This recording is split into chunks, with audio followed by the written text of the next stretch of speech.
हाल के वर्षों में संसद ने एक नया कानून बनाया है जिससे कि जनजातीय समाज को अपने वन उपज पर कानूनी अधिकार दिया गया है।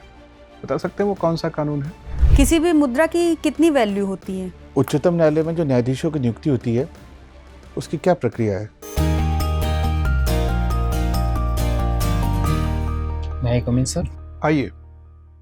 Good afternoon, sir. Good afternoon, ma'am. Good afternoon, आइए बैठिए। Thank you, sir.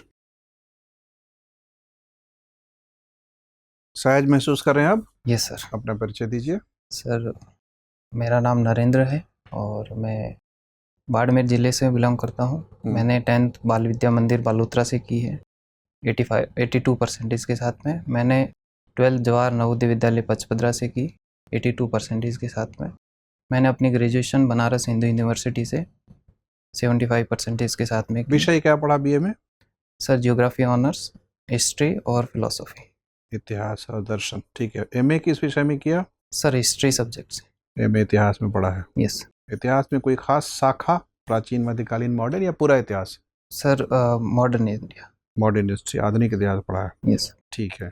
बीएचयू से आपने बीए करने के बाद एमए वहाँ से नहीं किया, छोड़ दिया। क्यों छोड़ दिया? सर, वहाँ पर उतना जो है तैयारी का माहौल नहीं था। वहाँ पर एकेडमिक माहौल ज़्यादा अच्छा था, तो मैंने सोचा कि मुझे सिविल सर्विसेज की तरफ ही जाना है, तो इसलिए मैंने एकेडमिक पढ़ाई से थोड़ा सा मैंने ब्रेक लिया और मैंने तैयारी की यहाँ से। जयपुर आ गए? Yes sir. लेकिन एमए किया आपने 4 साल के बाद। 4 साल बीए और एमए में इतना अंतर क्यों है? सर, 2 साल के बाद 2 साल मैंने तैयारी की आरएस की। मैंने 2018 वाला अटेम्प्ट दिया, उसके बाद मैंने एमए में एनरोल हुआ 2019 में और 21 में मेरी कंप्लीट हुई है सर। तो इसका मतलब कि कैरियर को लेकर आप थोड़े से टेंटेटिव रहते हैं। कभी लगा कि पहले आरएस दे के देख लेते हैं, नहीं हुआ तो लगा कि अब एमए कर ही लेते हैं, या घर वालों ने प्रेशर डाला होगा? नहीं सर, मेरा एक सेकंड जो बैकअप प्लान के तौर पर मैंने इसको तैयार किया साथ में, और मेरा इतिहास विषय से जेआरएफ भी हो गया इस बार, और इसको मैं सर प्लान बी के तहत चला रहा हूँ, और मेरा मेन जो प्राथमिकता है वो आरएस को लेके है सर। ठीक है। तो अब मान लेते हैं, हमारी शुभाकांक्षा है कि आपका हो जाए इस साल। मान लेते हैं आरएस में नहीं होता है, तो आप क्या करेंगे? अध्यापन के पेशे में जाएंगे?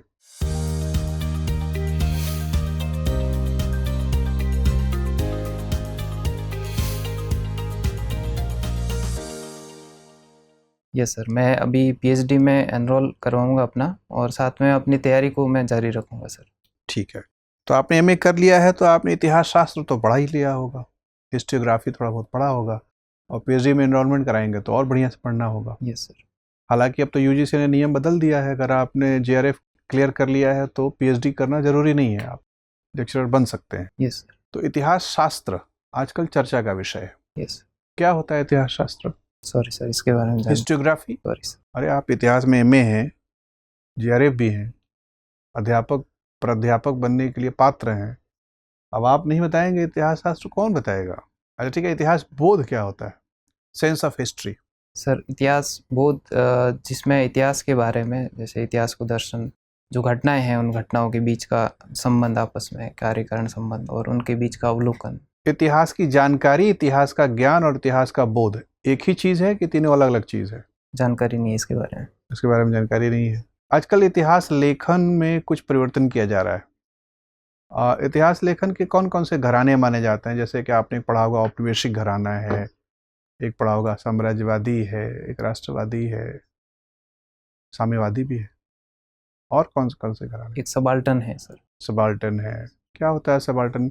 सबाल्टन लेखक, जिसमें अभी जो अपने भारत के इतिहासकार सबसे प्रसिद्ध है वो रंजीत गुहा जी है। इसमें सबाल्टन लेखक में सर जो जन सामान्य का इतिहास है उस पर ज़्यादा बल दिया जाता है, जिसमें वंचित और जो सीमांतवादी वर्ग है उन लोगों का जो है मौखिक रिकॉर्ड स्रोत के रूप में तैयार किया जाता है सर। ग्रियर्सन ने भी मौखिक रिकॉर्ड का इस्तेमाल किया था राजस्थान का इतिहास में। कौन थे ग्रियर्सन? सॉरी सर, ग्रियर्सन का नाम नहीं सुना है? सर नाम सुना है। उन्होंने मारवाड़ी भाषा को लेकर जो है अपने एक किताब लिखी थी, उसमें मरु भाषा को एक भाषा के रूप में दर्जा दिया था सर। और जॉर्ज अब्राहम गिरेशन ने। और कौन कौन से भाषाओं का उल्लेख किया उन्होंने? सर शायद जानकारी नहीं इसके बारे में। अच्छा, आप बाड़मेर के रहने वाले हैं। बाड़मेर प्रशासनिक तौर पर किस संभाग का हिस्सा है? जोधपुर संभाग का सर। जोधपुर संभाग में कितने जिले हैं? सर अभी 6 जिले हैं और नया जैसे पाली संभाग को अगर बनाया जाएगा तो 3 जिले बचेंगे उसमें से। अच्छा, तो बाड़मेर फिर पाली संभाग में चला जाएगा कि जोधपुर में ही नहीं रहेगा? सर, जोधपुर संभाग में ही। जोधपुर, बाड़मेर और जैसलमेर ये तीनों जोधपुर संभाग में रहेंगे। पाली, जालोर और सिरोही ये तीनों अलग हो जाएंगे सर। अलग हो जाएंगे। तो जोधपुर संभाग में जो जैसलमेर का जो जिला है वो माना जाता है कि बहुत बड़ा जिला है, वो एक कई प्रांतों के भी क्षेत्रफल से बड़ा है। क्या बता सकते हैं कि भारत के कौन कौन से प्रांत हैं जो क्षेत्रफल के नज़रिए से जैसलमेर से छोटे हैं? Sorry sir. कोई बात नहीं, ठीक है। नरेंद्र जी, जी बनारस हिंदू विश्वविद्यालय का एक बहुत समृद्ध इतिहास है। यस क्या आप मुझे उसकी हिस्ट्री बता सकते हैं, BHU की? मैम, 1898 में एनी बेसेंट ने बनारस हिंदू स्कूल की स्थापना की थी, जो आगे चलकर मदन मोहन मालवीय जी के प्रयासों से 1916 में ये बनारस हिंदू यूनिवर्सिटी का इसको दर्जा मिला है। ठीक है। बैडमिंटन खेलना आपकी हॉबी है। बैडमिंटन के लिए होने वाले कुछ टूर्नामेंट्स के नाम बताइए। मैम, अंतर्राष्ट्रीय स्तर पर देखा जाए तो बैडमिंटन वर्ल्ड फेडरेशन के द्वारा बैडमिंटन वर्ल्ड चैंपियनशिप करवाई जाती है।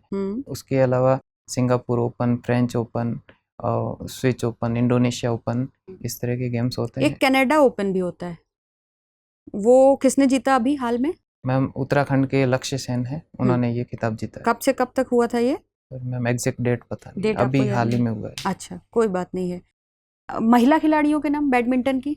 भारत में देखा जाए तो PV सिंधु, साइना नेहवाल हम्म, और त्रिशा जोली, ज्वाला गट्टा। और अगर विश्व स्तर पर देखा जाए तो ताई तजु यिंग और कैरोलिना मारिन ये प्रसिद्ध है। अच्छा, ठीक है।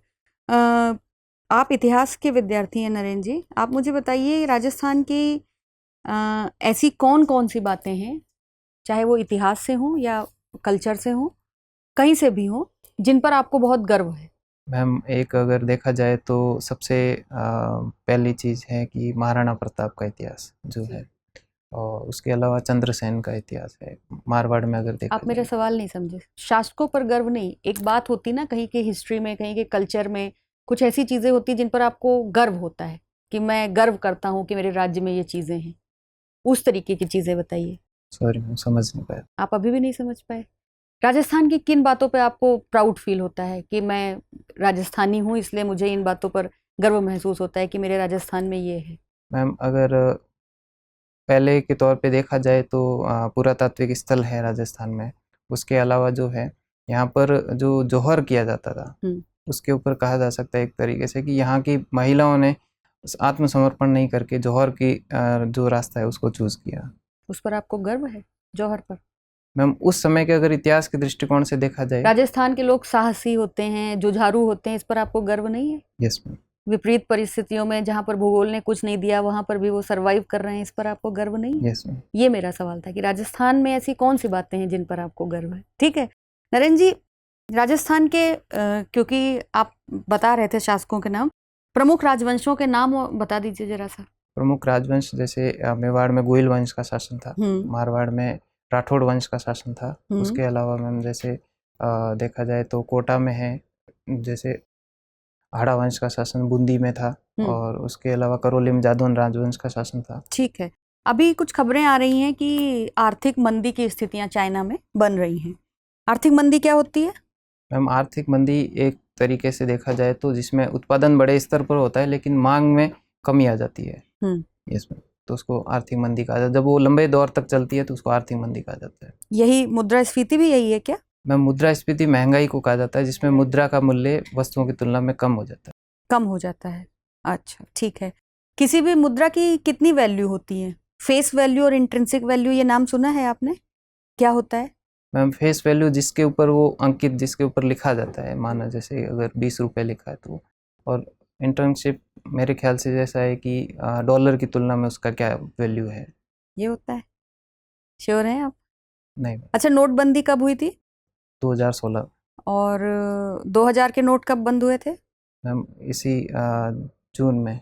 अच्छा, और अर्थव्यवस्था के क्षेत्र की कौन सी बड़ी घटनाएं पिछले 10 वर्षों की आप याद कर पाते हैं? मैम, अर्थव्यवस्था के तौर पे देखा जाए तो नोटबंदी है, और उसके अलावा तो ठीक है, थैंक यू सर। डैन जी, अभी हाल ही में बाड़मेर के किन किन क्षेत्रों को नए जिलों के रूप में घोषित किया गया है?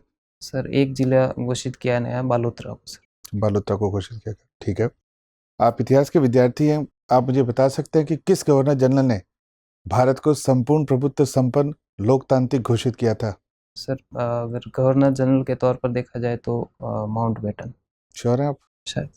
मेरा सवाल है कि संपूर्ण प्रभुत्व संपन्न घोषित किया गया, और आपको ज्ञात होगा कि ये तो 26 जनवरी 1950 को घोषित हुआ था। तो उस समय के गवर्नर जनरल क्या लॉर्ड माउंटबेटन थे? सॉरी सर, पता नहीं। चलिए, अच्छी बात है। जयनारायण व्यास का राजस्थान के संविधान और स्वतंत्रता आंदोलन में क्या योगदान है? सर एक तो इन्होंने जो मारवाड़ प्रजामंडल है, इसकी इन्होंने कम्बाल संभाली थी, और मारवाड़ प्रजामंडल में सबसे पहले इन्होंने सामंतवादियों के विरुद्ध जो है अपना मोर्चा खड़ा किया था। और उसके अलावा जो है इनकी भूमिका मारवाड़ युद्ध संघ को बनाने को लेकर भी रही है, और मारवाड़ में इन्होंने तोल आंदोलन चलाया था सर। और संविधान निर्माण में कहीं इनका कोई योगदान, भारत के संविधान निर्माण में? सॉरी सर, पता नहीं। अच्छा, अभी मांग की जा रही है कि राजस्थानी को संविधान की 8वीं अनुसूची में शामिल किया जाए। क्या आपको लगता है कि राजस्थानी को शामिल किया जाना चाहिए? यस सर, इसको राजस्थानी को 8वीं सूची के अंदर, संविधान के अंदर मान्यता दी जानी चाहिए सर। क्यों? क्योंकि सर राजस्थानी का इतिहास काफ़ी पुराना भी है, और इसके जो है काफ़ी लंबे समय से मांग भी चल रही है, तो इसको इस तरह से। आप ये मुझे बता सकते हैं कि भारत और चीन के बीच में अभी किन किन मुद्दों को लेकर तनाव विद्यमान है? सर भारत और चीन के बीच में एक तो सर अरुणाचल प्रदेश वाले क्षेत्र को लेकर है, और एक जो जैसे तिब्बत के दलाई लामा जो आए हैं भारत में वो, और उसके अलावा सर जैसे डोकलाम का विवाद हुआ था भूटान, भारत और चीन के बीच में, ये बड़े विवाद है सर। अच्छा, उच्चतम न्यायालय में जो न्यायाधीशों की नियुक्ति होती है उसकी क्या प्रक्रिया है? सर उच्चतम न्यायालय में न्यायाधीशों की नियुक्ति के लिए जो न्यायाधीश केस था उसके अंदर ये कहा गया कि इसमें राष्ट्रपति, सर्वोच्च न्यायालय के मुख्य न्यायाधीश, और उसके अलावा जो है 4 प्रमुख जजों की जो है बेंच होगी, उसके डिसीजन के आधार पर जो है जो वो सिफारिश करेंगे उसको चुना जाएगा। क्या उस कॉलेजियम का परामर्श राष्ट्रपति के लिए बाध्यकारी है? यस सर, जिसमें दूसरे न्यायाधीश केस के अंदर कहा गया कि वो परामर्श बाध्यकारी है। आप राजस्थान से उन 2 व्यक्तियों के नाम बताइए जिन्होंने उपराष्ट्रपति के रूप में कार्य किया है। सर एक नाम मैं याद कर पा रहा हूँ, वो है श्री भैरव सिंह जी शेखावत। और वर्तमान उपराष्ट्रपति? जगदीश जी धनखड़ सर। राजस्थान से ही है? Yes sir. चलिए, ठीक, thank you. Narendra, modern history में आपने पढ़ा होगा कि अंग्रेजों ने एक भूमि अधिग्रहण अधिनियम बनाया था। कब बना था और क्या उद्देश्य थे इस अधिनियम के? सॉरी सर, याद। ये भी आपने शायद पढ़ा होगा कि भारत सरकार द्वारा जो वन क्षेत्र है उसको अलग अलग हिस्से में वर्गीकृत किया जाता है। कुछ वन क्षेत्र को आरक्षित वन कहते हैं, कुछ को संरक्षित वन कहते हैं, कुछ को निजी वन भी कहते हैं। क्या कसौटियां हैं, किसे आरक्षित वन कहते हैं, किसे संरक्षित कहते हैं? सर आरक्षित वन उस क्षेत्र को कहा जाता है जहाँ पर पूरी तरह से मानव गतिविधियाँ होती है वो पूर्ण रूप से प्रतिबंधित होती है, ऐसे क्षेत्र को आरक्षित वन कहा जाता है। संरक्षित वन में जिसमें सीमित मानव गतिविधियों की अनुमति दी जाती है, जिसमें लकड़ी काटना और जैसे कोई फल बीनना, इस तरह की गतिविधियों का लकड़ी काटने की अनुमति होती है, लकड़ी जो बीनने खुद गिरे उनको इकट्ठा करने की? ठीक। वन उपज को भी वर्गीकृत किया जाता है। कुछ वन उपजों को प्रमुख वन उपज कहते हैं, कुछ को गौण कहते हैं। किन किन उपजों को गौण वन उपज कहते हैं? सर गौण वन उपज में जैसे प्रमुख रूप से अगर देखा जाए तो गोंद, जो मैं याद कर पा रहा हूँ, और उसके अलावा सर जैसे कोई इम्पोर्टेंट जड़ है या कोई फूल है। तो ये जो आरक्षित वन और संरक्षित वन का जो प्रशासनिक निर्णय किया गया है, इससे जनजातीय जीवन पर क्या प्रभाव पड़ेगा? सर जनजातीय जीवन पर इसका प्रभाव ये पड़ा कि इस तरह के वन में जब मानव गतिविधियाँ की को प्रतिबंधित किया गया तो इससे उनके अधिकार, जैसे जिस क्षेत्र में वो रहते थे उनको वहाँ से विस्थापित किया गया, और दूसरी उनकी आजीविका जो थी, जो वनों पर निर्भर थे, उसको कहीं ना कहीं धक्का पहुँचा सर। अच्छा, तो आरक्षित वन में वृक्ष काटने का ठेका क्या सरकार किसी निजी ठेकेदार को दे सकती है? सॉरी सर, पता नहीं, इसकी जानकारी नहीं है। राजस्थान में चूंकि आदिवासियों की एक अच्छी खासी संख्या है, आप बता सकते हैं कि राजस्थान के कुल जनसंख्या में आदिवासी जनसंख्या या जनजातीय जनसंख्या का कितना हिस्सा है? सर जनजातीय हिस्सा लगभग 13% है सर। अच्छा, और इनका वितरण किन किन इलाकों में या किन किन जिलों में है? सर मुख्य रूप से देखा जाए तो प्रतापगढ़, बांसवाड़ा, डूंगरपुर, उदयपुर, सिरोही, पाली, राजसमंद, इन इलाकों में। हाल के वर्षों में संसद ने एक नया कानून बनाया है जिससे कि जनजातीय समाज को अपने वन उपज पर कानूनी अधिकार दिया गया है। बता सकते हैं वो कौन सा कानून है? सॉरी सर, जानकारी नहीं है इस पर। अच्छा, क्या माइनर फॉरेस्ट प्रोड्यूस पर मतलब गौण वन उपज पर एमएसपी की भी घोषणा होती है, न्यूनतम समर्थन मूल्य की? सर नहीं होती इस पे तो। पक्का आपको पता है नहीं होती है? Yes sir. अच्छा, ठीक है नरेंद्र, आपसे बातचीत करके अच्छा लगा। आपका इंटरव्यू हो गया, आप जा सकते हैं।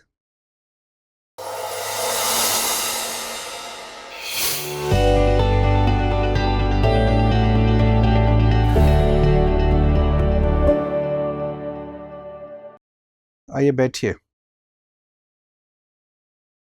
इंटरव्यू में आपका वक्त है अभी 11 दिन का वक्त है, 24 जुलाई। तो आज के अनुभव से क्या लग रहा है कि आपको अब क्या करना चाहिए अगले 10-11 दिन में? सर थोड़ा सा करंट पे फोकस करना पड़ेगा, ठीक है।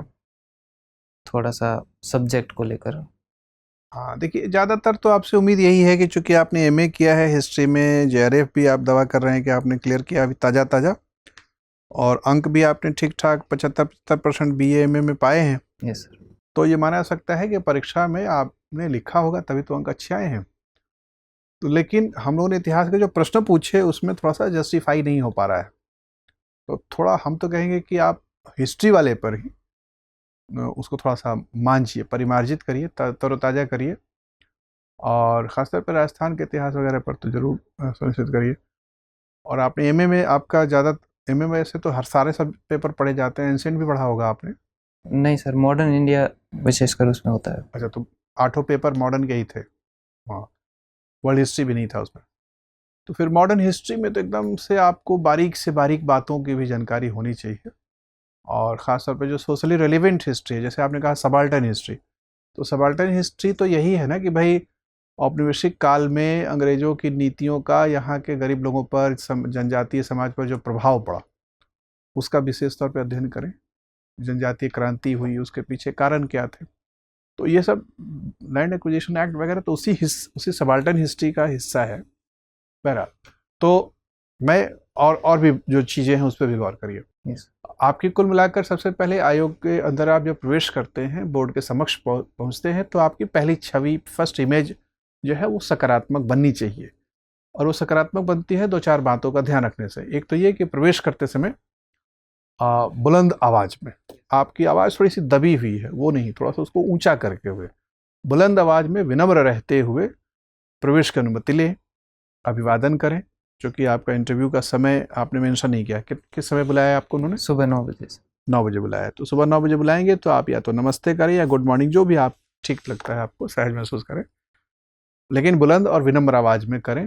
जब वो आप आसन ग्रहण करें तो उन्हें धन्यवाद करें। यस। बैठने की भंगिमा अच्छी होनी चाहिए, जो कि ठीक है आपकी। वेशभूषा अच्छा होना चाहिए। वेशभूषा में बाकी सब तो ठीक है। मोजा सादा प्लेन मोजा यूज़ करिए, बहुत ज़्यादा डिज़ाइनदार मोजा नहीं, ठीक है। बाकी जो इसके अलावा चेहरे पे आपका भाव कैसा है, बाल भी थोड़ा सा बिखरा हुआ है, कंघी Yes. वगैरह ठीक से करके जाइएगा यस। उस दिन। और चेहरे पे भाव सकारात्मक हो, खुशनुमा हो, प्रफुल्लित चेहरे के साथ रहेंगे तो अच्छा लगता है। खुश मिजाज लोगों को देखने से आजू बाजू के सब लोगों में दुख का संचरण कमज़ोर पड़ जाता है, वो सब खुश होते हैं। तो प्लेजेंट अपीयरेंस रखिए, फेशियल एक्सप्रेशन थोड़ा सा प्लेजेंट रखिए। यस। और फिर आती है संवाद की प्रक्रिया। तो जब बातचीत शुरू होगी तो उनका बार बार जो ध्यान जाएगा कि आपकी भाषा कैसी है, प्रवाह कैसा है, भाषा मतलब आपके शब्द और वाक्य संरचना कैसी है, फ्लो कैसा है। फ्लो इस बात से का परिचय होता है कि आपके चिंतन की गति कैसी है, अभिव्यक्ति कितना बाधा मुक्त है, फ्रिक्शन फ्री है, वो सब चीज़ों पे उनका ध्यान जाता है। वो सब अच्छा होना चाहिए। खासतौर पे जब आप कहते हैं कि आपको चाहे आप प्रशासक बने या प्राध्यापक बने, दोनों में पब्लिक रिलेशनशिप है, आम लोगों से संवाद करना पड़ता है, विद्यार्थियों से या प्रजा से करना होता है। तो संवाद के लिए तो फ्लो कम्युनिकेशन में अच्छा होना ही चाहिए। ठीक है, उसको माना जाता है कि सॉफ्ट स्किल भी है, तो वो बातचीत में, और थोड़ी मुखरता होनी चाहिए। आपके व्यक्तित्व में लग रहा है कि आपको अंदर से कुछ चीज़ें रोक रही हैं, इनहिबिशंस, झिझक आपके अंदर जो दिख रही है, उसको थोड़ा उसके ऊपर काबू पाइए। तो थोड़ा मुखर बनिए, थोड़ा खुल के बात करिए। मुखर होना प्रशासक का एक महत्वपूर्ण गुण होता है। गंभीर होता है चिंतन में, लेकिन अभिव्यक्ति में मुखर होता है। फिर विश्लेषण क्षमता भी देखी जाती है कि आप कितना अच्छा विश्लेषण कर रहे हैं। वो सब संतोषजनक है, लेकिन थोड़ी सी और, अब जैसे आपसे पूछा है कि राजस्थान में कहाँ गौर करेंगे, तो अंतर विरोध नहीं दिखना चाहिए कि एक तरफ आपने हिस्टोग्राफी में सबाल्टन पे ध्यान दिया था, यस, और सबाल्टन में बताया था कि यह इसमें से खाली राजवंशी कहानी नहीं होती, लेकिन जब गर्व करने की बात आई तो गर्व आपको फिर व्यक्तियों में ही महसूस हो रहा है। तो ये परस्पर विरोधी प्रवृत्ति दिख रही है। लग रहा है कि इतिहास बोध, मतलब इतिहास आपके खून में अभी नहीं गया है। गर्व आपको कहाँ होना चाहिए? अगर आप सबाल्टन हिस्ट्री में वाकई विश्वास रखते हैं तो आपको गर्व होना चाहिए यहाँ की लंबी सांस्कृतिक परंपरा पर जो हड़प्पा काल से चली आ रही है। गर्व आपको होनी चाहिए थी कालीबंगा पर, या पर्यटन के जो नैसर्गिक पर्यटन के बहुत सुंदर सुंदर स्थल हैं, उसमें ऐतिहासिक जो आपके पास इमारतें हैं उस पर भी गर्व करें। लेकिन इसलिए नहीं कि फला राजा ने बनाया था, इसलिए कि किस शिल्पकार ने इतना सुंदर भवन बनाया। सबाल्टन अप्रोच ये है यस, कि आप किसी किले पर गर्व इसलिए नहीं कर रहे हैं कि फला राजा का किला है, किले पर इसलिए गर्व कर रहे हैं कि उसका वास्तुशिल्प कितना अच्छा है, जिस शिल्पी ने इसका डिजाइन बनाया या भवन बनाया उसको आप एप्रिसिएट कर रहे हैं। वो सबाल्टन सेंस ऑफ हिस्ट्री है। नहीं तो वो थोड़े से आपके व्यक्तित्व में वो दिखेगा, तो परिपक्वता, उसका असर ज्यादा अच्छा होगा। यस, तो आप अपने अगले 8-10 दिन के समय का हिस्ट्री पे ही चिंतन करने पे आप थोड़ा सा पढ़िए। सेंस ऑफ हिस्ट्री क्या है, नॉलेज ऑफ हिस्ट्री क्या है। यस, तथ्यों की जानकारी रखना पर्याप्त नहीं है ना, उसमें बोध विकसित होने। तो थोड़ा सा वो वैसे भी वस्तुनिष्ठ तौर पे जवाब देने के लिए भी पढ़िए, और थोड़ा एप्लीकेशन पार्ट पे भी पढ़िए। फिर उसको ग्रामीण पर्यटन से जोड़ के देखिए। राजस्थान के आम लोगों को रोजगार मिलता है ग्रामीण पर्यटन से, गरीबी कम होती है, उसको सार्वजनिक तौर पे संवेदनशील विषय बना के देखिए। हर चीज से कनेक्ट करके देखिएगा ना, तो सभी डायमेंशन तैयार हो जाएंगे आपके। ठीक है। और उसमें जो सोशल ट्रेट दिखाया जाता है कि आपके अंदर विनम्रता के साथ साथ मुखरता हो, संवेदनशीलता हो, नेतृत्व करने की क्षमता भी होनी चाहिए। यस, हिस्ट्री से ये भी तो सीखने को मिलता है। नहीं? तो ये सब चीजें थोड़ा आप प्रदर्शन करेंगे तो असरदार दिखेगा। और हालांकि आपने अपनी किसी संस्था की आलोचना नहीं की, लेकिन प्रस्तुतिकरण का अंदाज अच्छा होना चाहिए। जैसे आपसे पूछा है कि बीएचयू छोड़कर, बनारस छोड़कर यहाँ क्यों आ गए, यस, तो आपने ये नहीं कहा कि बीएचयू खराब है, लेकिन किसी को सुनने में ऐसा लग सकता है कि आप ये कहने वाले हैं। तो जैसे आपने कहा कि वहाँ प्रतियोगिता का माहौल नहीं है, नकारात्मक ध्वनि वाले वाक्य का उपयोग ना करें। आप ये कहें कि सर वहाँ पढ़ाई का माहौल बहुत अच्छा है, खासतौर पर शोध और विकास का। प्रतिस्पर्धा का माहौल मुझे यहाँ बेहतर मिल रहा था क्योंकि यहाँ मेरे मित्र थे जिनके साथ ग्रुप में तैयारी करने का अवसर था। तो इससे होगा क्या कि आपने बीएचयू के महत्व को कम नहीं किया, नकारा भी नहीं, और अपनी इसकी प्रशंसा भी कर दी। तो वही बिरबर वाली बात कि किसी लकीर को अगर छोटा करना है तो उसको छुए नहीं, उसको काटे नहीं, बाजू वाली लकीर को लंबा करें। सकारात्मक नजरिया ये है। तो ये सब आप करेंगे तो आपके व्यक्तित्व की छवि अच्छी बैठेगी, अंक अच्छे बैठेंगे। बाकी तथ्यगत ज्ञान को थोड़ा सा 10-12 दिन में बढ़ा लीजिए। आईआर वाला भी, प्रोग्राम्स एंड स्कीम्स भी। ठीक है, चलिए और कोई संशय हो तो पूछिए। नहीं सर, चलिए, all best. Thank you sir.